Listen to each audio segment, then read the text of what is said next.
در مسکو محاکمه افراد متهم به تشکیل ناآرامی‌های میدان بلاتنایا در ماه می سال 2012 ادامه دارد. الکسی گاسکاروف خود را بیگناه نامیده است، ولی یلنا کوختاریووا عیب‌نامه را پذیرفته است.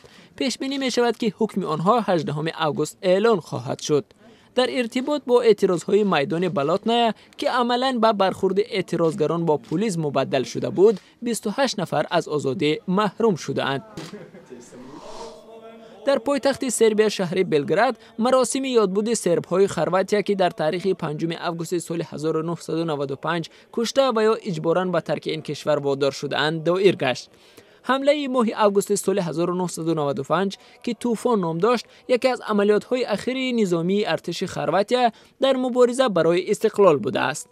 مقامات سرب میگویند تاکنون، یعنی در دوام 19 سال گذشته، سرنوشت 2000 سربی خرواتیا نامعلوم باقی میماند. در جمهوری تاتارستان روسیه نزدیک به 600 نفر در انجمن جهانی جوانان تاتار اشتراک کردند.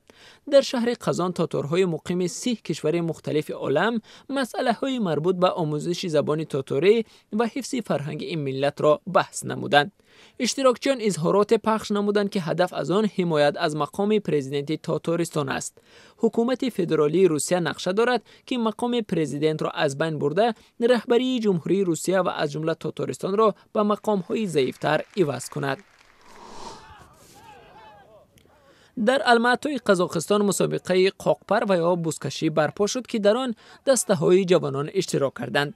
دسته‌های قزاقستان شرقی و قزاقستان جنوبی بعد پیروزیشان بر دسته‌های دیگر در سبقت نهایی روبرو خواهند شد. در افغانستان بیش از 200 کودک و نورس در جشنواره سیرک شرکت ورزیدند که یک هفته ادامه خواهد داشت.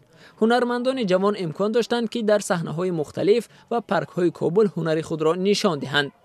این جشنواره را سفارت‌های یک عده کشورهای اروپایی تشکیل کردند.